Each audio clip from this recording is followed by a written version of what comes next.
Chez Bissou Télévision, chaîne Oyo Ekokani na yo.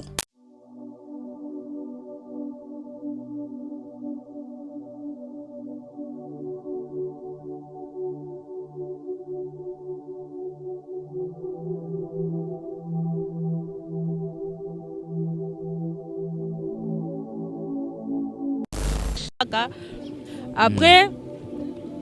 2 semaines, les sous-sous yobima. Là, na bimi na koma 2 semaines. Na yobima na eko sa sous 2 semaines.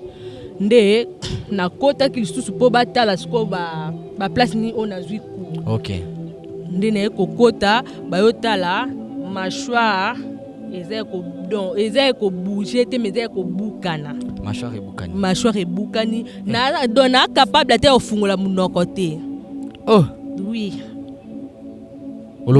Na lobaka te munoko ekangamanga. Do batali le ba ekotala ba mona capable dona ozata capable ofungola munoko te po mâchoire eza ko buka na nyonso. Bande konanga o nazo betela bino eza histoire inventée te. Eza histoire vraie ya vie na ngai. Bande ko pe bazaki ba osunga donc basenga bango mbongo po basala opération babimisaki mbongo basali papa opération. Les basali papa opération et l'équipe nango pe malamu donc papa avant opération anande abande pe ko lamkate banda latie ba pampex osa nyonso na bilamba osa nyonso na bilamba o ngai ekomela kingai zaki falenga na kufa nzamba bikisa ngai na place na ngande ba remplacer ki papa fike ya distraction o ami kotisa ki nango après opération ana ka les mêmes nuits papa a perdu qui vit naé avec qui soit invité en tout cas ndeko na ngai voilà ça passe cher ami internaute ça fait mal ça se comprend mais que faire si tu n'as pas Dieu tu n'es rien sur terre si tu n'as pas Dieu aux alokolaniama c'est comme ça c'est la vie c'est l'histoire. On ne fait que rencontrer notre histoire. Et voilà. C'est pas donné à tout le monde de reconnaître Nzambe. Vous allez belé beaucoup l'émission de partout na pesi bino mbote. Mbote, balamio c'est chez Bissou TV. Oui, mais là mon émission na bino réponse à nos questions. Yande ko na pesi moyini nanga mbote, moyini bonjour, moyini nanga bonsoir.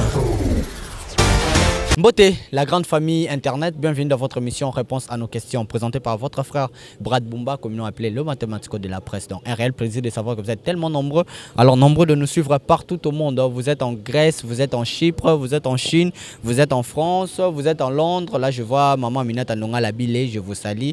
partenaire Nabiso, Asala, ceux qui ont un problème, Tom Soussou, Mine Koma jaune, Souke Koma, ceux qui Kolara Bienté, pour Eza vraiment bien contactez maman Minata Nonga Labile, vous ne serez jamais déçus. Merci beaucoup na mobile na papa Freddy Bile King. Merci beaucoup na ya Henri Ndonga la Nzambe. Bon séjour place aux Alina, il passe à ya Charline Ndonga là. Merci beaucoup na ba partenaire na biso, vous êtes tellement nombreux de nous suivre partout au monde. Comme je dis toujours, cette émission ne la gardez pas comme ça. Soyez vraiment attentifs de nous suivre. On dit toujours une chaîne qui vous ressemble chez Bissou Télévision, chaîne Oyo Ekokani na bino. Vous êtes tellement nombreux, plus de 113 000 abonnés. On vous demande alors de vous abonner massivement sur votre chaîne chez Bissou Télévision, aux chaînes Oyo Ekokani na bino. Merci à toute l'équipe chez Bissou Télévision. Voilà, aujourd'hui je suis encore de retour sur notre chaîne et surtout dans le plateau na Bissou et réponse à nos questions. Je reçois pour vous une dame. Une maman, la sœur en Christ aussi, Azane, maman prophétesse, Azane, maman pasteur, mais une dame qui craint Dieu, qui a parcouru beaucoup de choses. C'est un témoignage vivant. Je l'intitule déjà de la mort à la vie. Elle a vécu la mort comme ça, à Koufa Kapé déjà, parce que Anoye Bessu c'est le côté de la vie. Et voilà, Nzambayo Sunga, a songi la vie. Combat la vie à côté à plusieurs reprises. Moi j'ai été un peu estomaqué, mais je suis maintenant là édifié parce que je crois aussi que Nzambe Asala, parce que Asala na bomoya maman o nazane awa. Merci beaucoup na batunyoso bolinga Brad Bumba, merci à toute l'équipe chez Bissou Télévision. Je suis là avec maman Nela, maman Ornella, elle s'appelle maman Ornella mais on l'appelle souvent maman Nela. la femme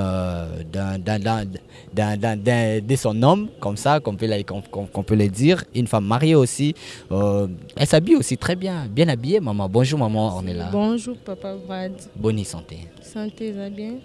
Vous allez bien? Oui, Nangolo Nzambe. Ah voilà, vous avez bien l'Angola Nzambe. Pour te dire que Nzambe mutu asalaka. Mais avant tout banda, tonga qui si Dieu le veut, au kumba biso tana prière pour toko tana présence à Kolo. Tokangi miso. Voilà. Éternel Dieu de Tout-Puissant, Papa na pesio merci aux amalam. Zambo apesi biso journée alléluia kitoko, opesi biso souffle de vie, obateli biso kobanda tongo kino na ngonga oyo permettre ete tokutana na émission oyo na pesio merci. Kumba mal comparable Dieu moko taza lokola yo. Oza malamu Zambo apesa ngai makasi apesa ngai vie na tomboli kombo na na moma oyo natiki émission la biso ebandelikino suka na maboko na yo o accompagner biso yawe yo zala na biso ebandelikino suka na tomboli kombo na moma kitoko oyo pesi biso.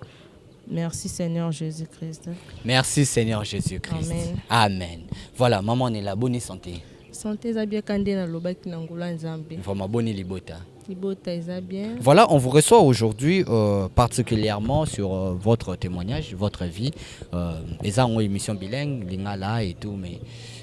témoignage nous a vraiment édifié. On a la meka koyo kango, même la bande de côte et baina bango. Déjà, j'ai salué ma partenaire,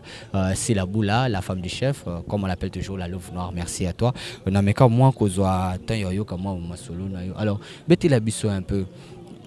Ndenge nini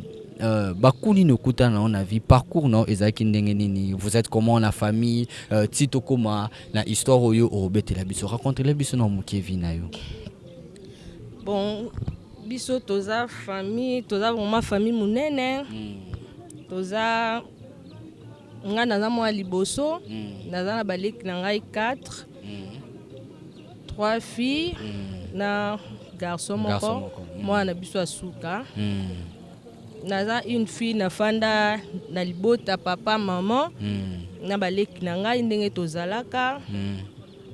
Bon ezaka na année 2005 ouais na ebandeli ya année boye on a bosani ba mois si ezaka les jours moko batinda ngai na pokwa et pas maman na bokasa po nga na za mwana commune Kinshasa na veni Songololo nde skanda bandai ko fanda batinda nga na bokasa pa mama na katisa prince mais na ebi petelo ne salamaka na ko sutuka kaka na lamuki na za mabele nde ba ko expliquer nga te mutu ke uti ko chrétien yo awa okwe ko perdre ki connaissance nde bandeko bazaka na basunganga bakiotikanga tina ndako bameki ko expliquer maman na papa. Est-ce que Nathan a vie de prière ezalaka na famille? Oui, toza famille chrétien, maman azalaka maman azalaka maman présidente d'église donc moi ça m'a bondeli papa azalaka diacre d'église en plus à part diacre azalaka secrétaire d'église papa azalaka vraiment la vie de prière donc biso toza la famille mo chrétien depuis naissance na biso balakisa biso nzela mosusu te tout le temps na bo mwana tina saka d'abord nazala déjà au côté de ba retraite déjà na bo mwana na côté déjà ba retraite na jenaka donc ba le 25 décembre ndé ezalaka na famille biso famille nyonso tokenda la na église. Wow. Bah, le 25 décembre, à l'époque, bah, film à Jésus, oui, biso ezaka bongo, biso nyonso toki dans la l'église, donc on a biso vraiment et bande ko yamba basala nzambe, maman na biso alesa basala nzambe, donc voilà, yangwana ba combien neko yatangu skoyo au sala accident on perd de contrôle, on perd de connaissance après akozonga ndako. Oui, na ozonga ndako, mama pa kumisa ka nzambe na papa to fukami to bondeli to kumisa nzambe pona oyelekaki, nzamba permetaki te même choc même nini na joaki angote. Mais même na année 2005 wana kaka l'équipe à moi tellement que zaki de bitumba ezalaki do bando luka kaka ba éliminer fi na ngai na tongo mo bo na lamuki na kende classe na bane wana nazaka na ba 3e dans sa couture 3e coupé couture bato bayebi école Saint-Pierre bayebi na commune Kina oui na commune Kinshasa na bande kotanga wana lamuka na tongo na bongami tout nazo se souvenir mama yebisinga kutu na melati avant na kende école nga nefsi mama non je suis en retard na bima wana na kei makolo ndika na bande ko kende nanga poto zaki vraiment musika te na avant na kati ya prince na kutana kina ami de l'école wana to telemi moi discussion moto bando sala na bon pona nga na tala ki prince bien ne moneke mutuka eza musika na katisa na ngambu na monaki tante maternelle nanga zaki wana na koko na biso abota mama batelema ki poto bando tanga école moko na mama liki nanga wana batelemi wana ba moni ngape nanga ngape na moni bango bazela nga na katisa po to solola to kota école bon eloko elekana wana pe na yebite tie komande mutuke tutaka ngai na yebite nyonso wana ka 2005 wana oui wana ka 2005 na novembre na novembre nde ce qu'on a comme ça vraiment accident ya makasi vraiment oyo et donc vraiment ezaka vraiment nazalaka te ezaka vraiment nazalaka invité avant to koma wana bato yo bazalaka po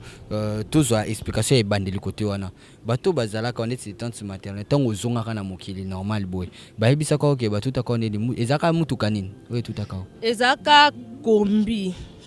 bakombi wana bavewa kala oui nde mte tutaka ngai nde tango bazoko expliquer ngai ezalaka boye wana ndenge bazo expliquer ngai ezalaka ke nazo kati prince na tozaki mibale moko katisi nga mutuka etuti ngai to mutuka etuti ngai na batu nyonso balela babina kufi ebeti nga na bambami na boarding ela batu nyonso bazaka wana baloba na kufa do etombaka bat bauti pe kilti matina na église à Saint-Pierre bazo bima donc bat bazala tellement ebele ba misusu ba akolela balelaka batu nyonso donc bete na bordio sur place makila do vike ndenge na pasuka ki awa makila donc donc cicatrice oyo eza ya accident voilà tozumango ndenge na pasuka awa esili kutu vike ba produit esili dona barside zaka do bapote zaka partout nzoto mobimba ti ba awa nyonso uniforme nyonso ekatana donc vike makilele kaka ebele bakansele msu na panzani motu donc bazolela babika na kufi papa moko azalaki na mutuka wana nyonso explication nde baexplika ngai papa moko azalaki na mutuka wana bajeune baedaka papa wana bamemi ngai bamemi ngai na mama yemo mama tante na biso na mama leki na biso na mama leki na biso telema kaza muta somo babia kokata asala même crise asala même crise koko na biso azonga tindaka kobenga mama leki na biso ya mokolo mama ya biso baseri wana azalaka na nzembe ya petit frère azaka azemi ya petit frère etombaka pe papa de kinde musala me mama na kinde musala ta azaki na ndaku bazongi ndaku mba obenga mama numéro ezoleka te bazongi mbangu na ndaku bake koyebisa eke nga lasali accident mama azaki vraiment paniqué comme il y aura des accidents bala moko on attend moko oui mama lobi kamni na tongo boenga na sambeli bona ke classe di kamni ni zambe mama lela ki vraiment lela ki pa nzambe baeko mabaeko landa kuna na mama ye mobisika la zaki mama ye mboba yambi ngai bameki kosala mo intervention balobi vraiment yaka na bango te mama ye mboba bika na bango te oui mama ye mboba bika na bango te eloko o bango basalaki kaka batiaka mai na makila batienga mai koto yo batie makila koto yo bakotinga na ambulance nde ememaki ngai na campus na clinique universitaire oui nde toye kokoma kuna nde kuna nde bayambaki ngai bakotisi ngai bameki kopesa nga bakisi batali balobi fo na kota koma donc koti koma oui nayebaki donati nyonso wana ezoleka don oninga na obeyebisa mino ya lisolo oyo babetela ngai mpa bato oyo bavivaka na makambo oyo ekomela ngai donc oza kotemba moko koma oui nakota koma 2 semaines nayeba eloko te Donc ozoyeba nayeba eloko te nazoyeba eloko te nakota koma mama aza pembeni wana kaka alelaka kaka na kosambela alelaka na kosambela batianga basonde donc nayebaka eloko te nazaka ya kolala na koma ka mama moto azala pembeni na ngai bato nyonso bazali mosika. Très bien. L'air banaye kokende campus bongo bakangaki mutuka bakotikaki wana maison communale ya Kinshasa. Le bakangi mutuka babengi chauffeur abengi kolo mutuka ye wana. En tout cas kolo mutuka abandi ko supplier ba parents na ngai abandi ko lela alobi azala moyen te. Oyo ye akoki kosunga ngai na likambo ekomeli ngai vraiment alela abia kokoka te. Ane loko te aza pe na ba parents na ye baza na mboka muto osunga ye aza te mutuka wana asombaka ngopo esungaka ye na kofuta ba minerval à l'époque ando tanga na istakuna po efutaka ye efutelaka ye ba transport donc ba syllabus nyonso wana aza na eloko te vu que mama na papa bazaki basali ya Nzambe bazaki pe na mutema mabe te envers mutu wana bakokaki pe kokangela ye mutema te bakokaki pe te kotika nga pe na kufa. Voilà. Vike na moma wana papa bande ko sala ando sana na onatra ando mona mbongo mama wana onatra ekala elelo. Oui, onatra ekala wana papa bando ifendi mo papa pesa biso ba mbongo. Voilà. Papa yela biso ba biloko so ba futi bango donc. Onatra ekala elelo te onatra kalizaka bien. Ya lelo pena ba doit souffrir. Oui. Papa ando sana onatra mama pa osala mbongo vraiment na ndaku ezalaki na Yesu pe to bande ko longa. Nde batikaki ye oui batikaki afutika bambongo na babimiseli mutuka esalaka bango mo babite botika ye mais mama leki na biso non alobi non bokoko sabote soit apesa kaka mutuka wana soit abala ye mena ajuana babalo neni yango na mama lobaki te mimi mama leki nga mimi mama lobi te to ekola kosala bolamu amen azano na avenir mulai eza te ke lokola zoki boye ndevi na esuki nzamba osunga ye nzamba osunga ndenge esalaka awa yango pe ezaki na minu oui yango pe ezaki na minu yango mte bukanga ndilinu boye minu nange ezaka nango bien ebukanga minu boye donc mâchoire oui après ko bima koma après ko bima koma l'air na ko zonga bomoto eko zonga na koma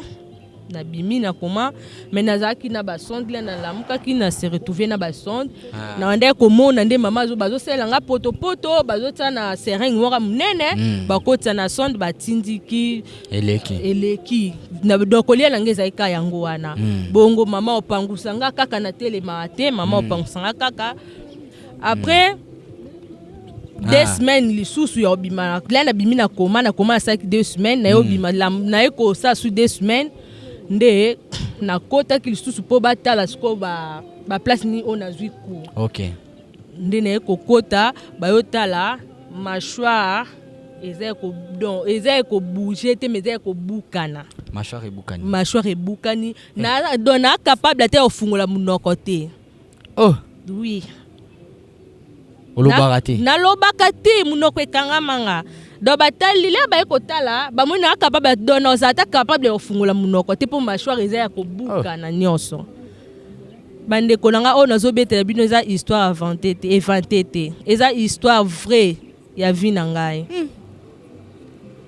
nde mama tunaki bakosani babifo bakanga ye mâchoire batianga mabende na kati ya munoko bakanganga minu nyonso boye mabende koto nyonso nde bakanganga bongo na fongola pe munoko te malgré na bimaki hôpital nazali na ndaku na fongola munoko te munoko ekangama na loba te na sekati oui mama na ndaku pe osalaka poto atie na seringue dozongana basoni na ndaku nazongana basoni na ndaku te aosala poto na seringue aotindikilanga mo muke kana mwa ba espace kaka poto ekota me na kondaka donc santé ezalaka vraiment te na quartier batu nyonso babandeko rendre nga visite air nyonso bazoka kamawa misusu bao pe bayebi nzambe bao bazokumisaka nzambe donc ezalaka vraiment grave vu que nayebaka mpe eloko te vu que famille mpe ezalaki famille chrétienne na bandeko kosala nzambe depuis bomwana mama na ndako azalaki mokristu papa biso nyonso basali ya nzambe nde nzambe aintervenaki na ka na ngai vraiment après un mois nde nakendaki lela bimi hôpital nazwaki docteur abandaki kotraite nga kuna na campus azalaki na hôpital na ye nde alobi nakenda campus eza mosika nde docteur wana na banda okende aolandelanga l'air temps ya kolongola banini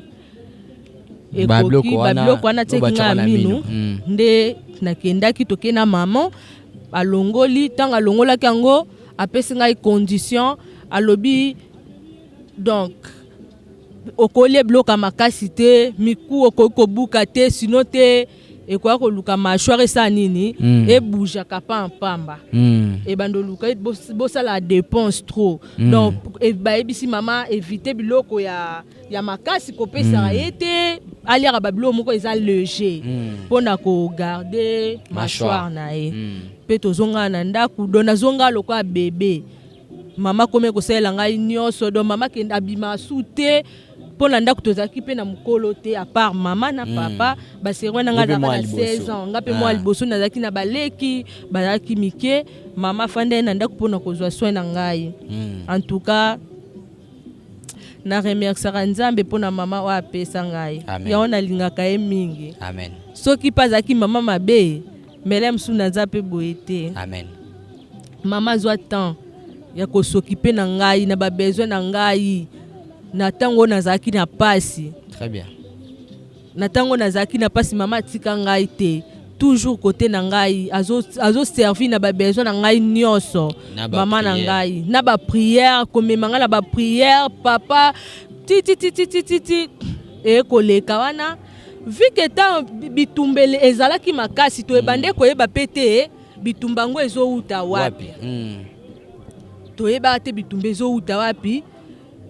mbala moko papa linga kokende su église te papa eko changer comportement papa komi komela ba whisky papa soki mama yebise makambo église papa okoma kosilika do après accident na ngai makambo ebongwani na ndaku papa komi mopagano oui papa komi mopagano akenda susu église te akomi komela ba wido tangu ayeko sala kikamaderi na papa moko voisin na biso bakomi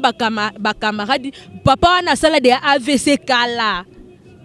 abenda kalikolo na liboko bayosa kamaderi na papa amemi papa na banzela ya ba whisky akotisa papa vraiment na distraction moko ya makasi okoko kwarte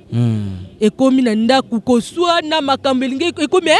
vu que maman pasaki na vie de prière moi tout mona combat makasi ezaki te diable asali sikoa utiliser papa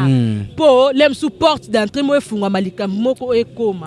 vu que maman telema na mabondeli mama toujours na yeba ka mama bandoloba omoni makambo batu bazo lukala kati ndaku nanga soki yo nde ba utiliser yo po fungola ba porte nanga ba kozwa ka yo moko voilà oui mama bandoloba bongo ba kozwa ka yo moko. Après accident na ngai elekaki mikolo elekaki mama pa ekobota ake obota boti mwa mobali tokumisa vraiment nzambe abota mwa mobali azongi ndaku ambiance pe ya kitoko na ndaku malgré papa ka bavia koma kinango mais mama ndo kipete er nyonso kaka losambo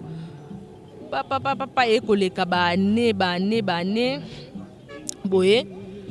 Jumo papa linga mama bimaki de akende musala nga pe na koma ki nga déjà bien na zongeli classe na komo zwa swa baleki na ndenge na bande kozwa donc bat bando kanzele msu na ko perdre dans ozana perdre sa mémoire na komo ndire liboma na accident na lem msu don nzamva masunga ngai à part psychiatrice na linu ko bukana na raisonnaka normal nyonso na salaka amen malamu na ngolu ya nzambe vraiment asalela nga ya sunganga vraiment très bien nazongela so ya baleki na ndenge na bande ko sala d'habitude ne mama ndo bima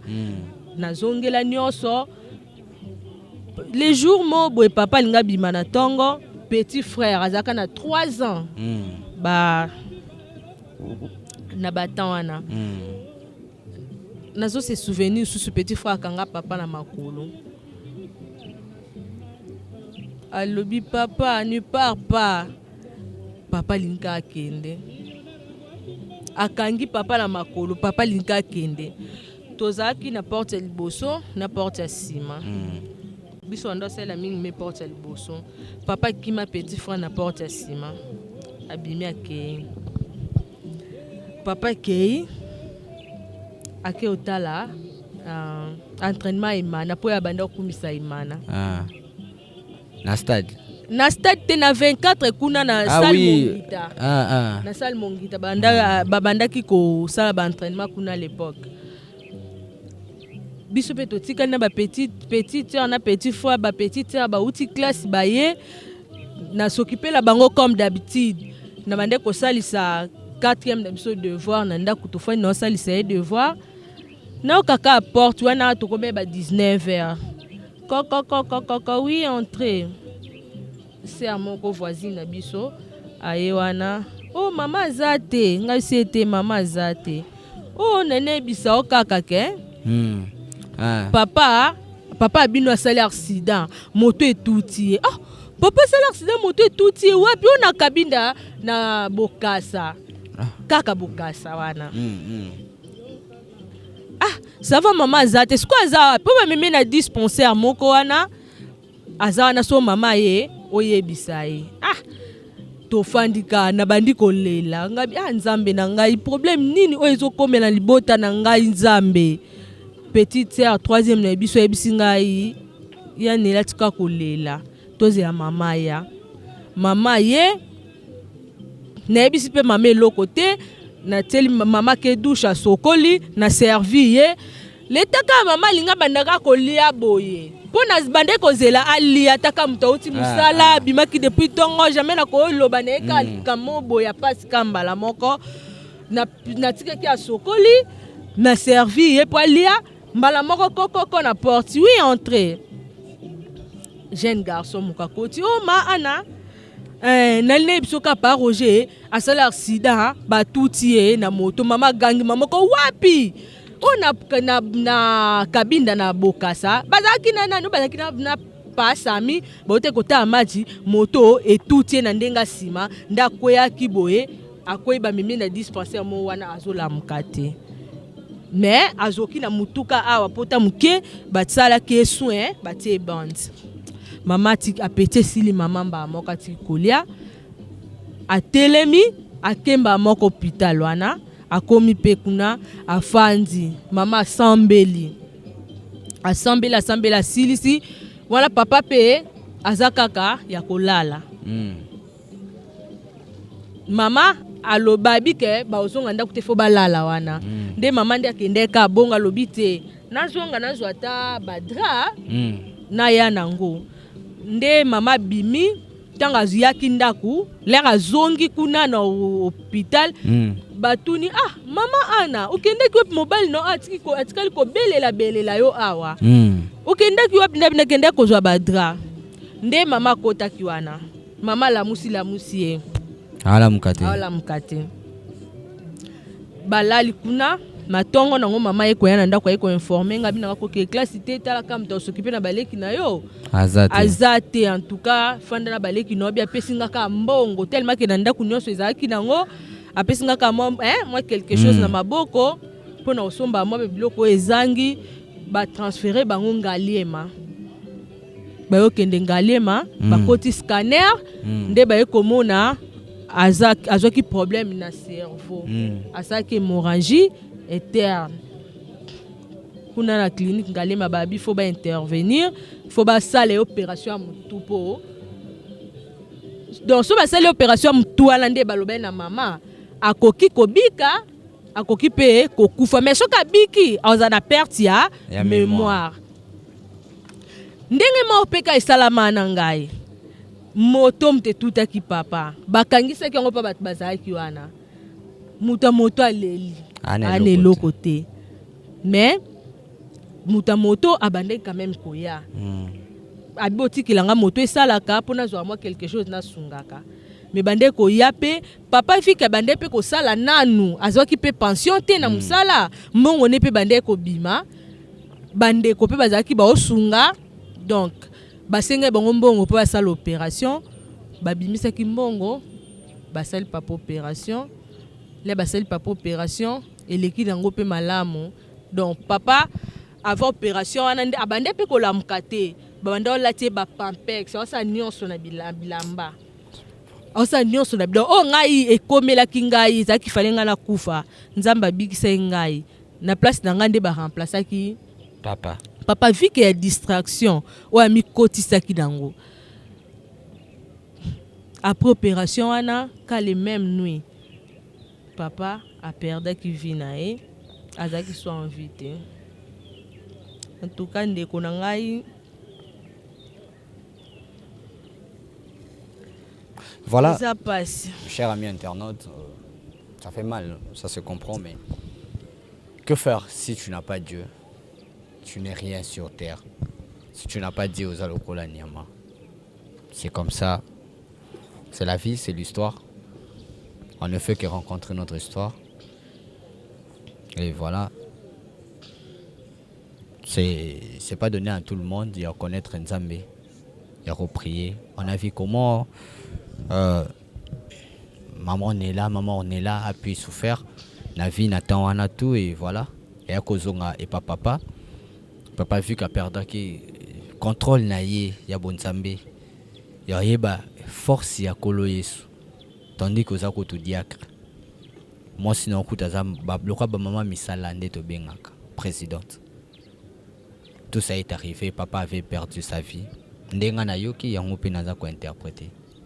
Maman est là, on continue ou ça? Oui, non, continuer l'histoire est à moi moulai. Voilà, merci beaucoup. En tout cas, bande konangai tangu maman na butwa na benga kingai te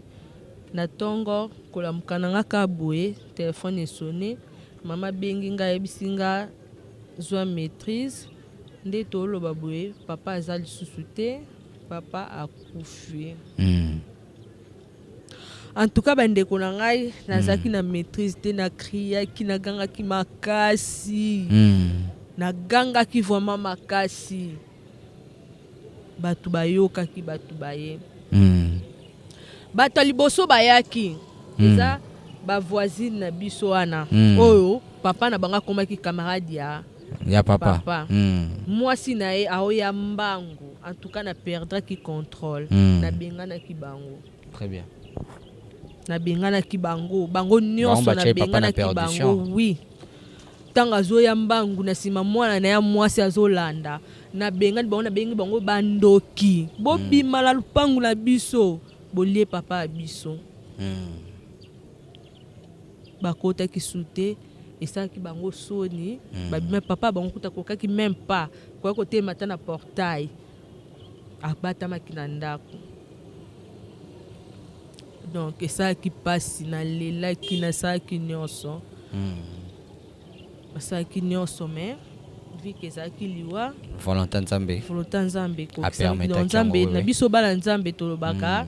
nyonso nde Nzambe apermetaka so mpe Nzambe aboyaki elingaki ekoma te to mosusu Nzambe amonaki soki atiki ye akosala su mabe ebele na mokili ekopesa Nzambe pasi yango Nzambe apermetaki te abaki te etika nazwa molimo na ye eke kopema na mwa misala oyo asalelaki ngai mwa bolamu wana ezala nde Nzambe azwaki ye akende kopema na kimia. Voilà. Après bayaki kozwa biso batiaki matanga na ngiringi na lupangu na banga famille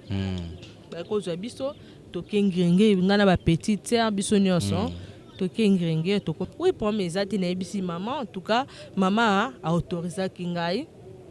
a ebisi nga kende. Oui premier tour na kendaka tokenda premier tour tokei tosombi biloko tozongi toteki deuxième tour toekokende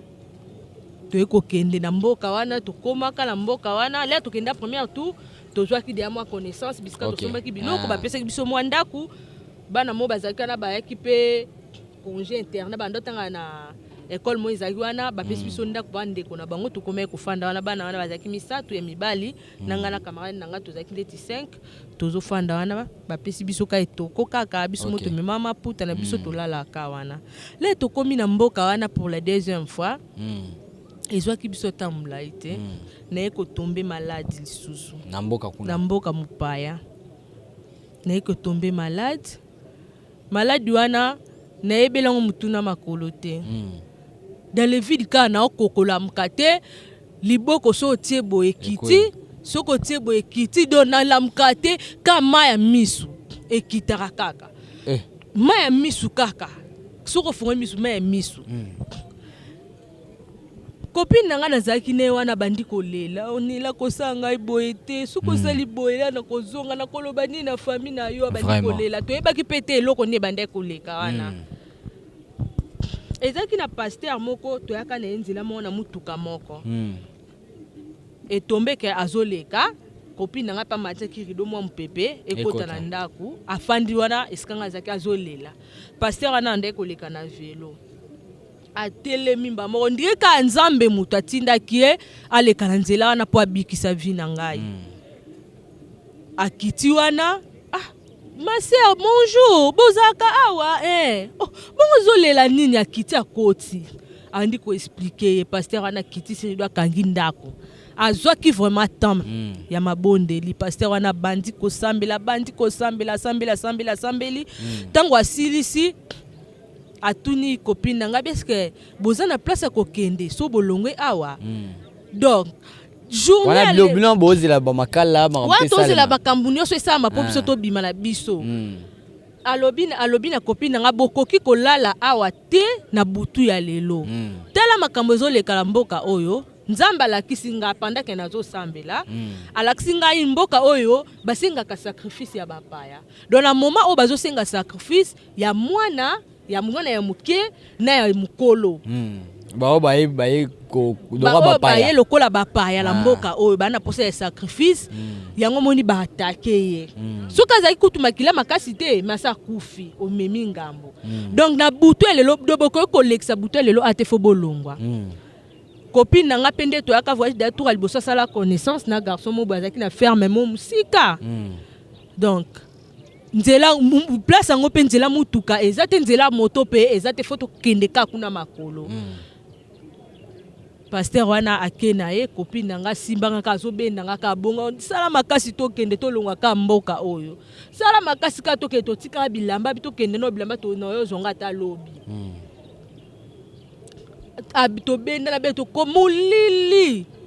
tozoleka la mboka tito ya kokoma na ferme wana to ekokoma en tout cas nzambe pa simba ki motema ya bato bazaki na ferme wana baboya ki biso te babongiseli biso place bateli biso moustiqueur bakotisinga na lali kuna bango encore bazaki na ferme bakolo ferme wana bayela bango bakisi bazaki vraiment na bakisi nde bakisi wana ekome kosunga ngai bakome kopesa nga bakisi na bango wana bayela wana côté bozaki na plateau wana baluka bino esute po bayiki ozaide ya sacrifice ye na tongo ayaki koya wana ekozwa babiloko na biso ndale yayebisi bango to soki biloko na biso bozosala esili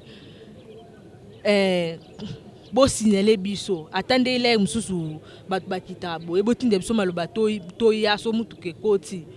biso tolongwe na biso atomofana ferme mais bato banda fana bango bayebaki te so tolongwe pona nini batamboka pe balukaki biso sute biso pe tokendaki kuna bakisi na ya bandeko wana esungaki ngai na batawana na prière pasteur wana landaki biso tikuna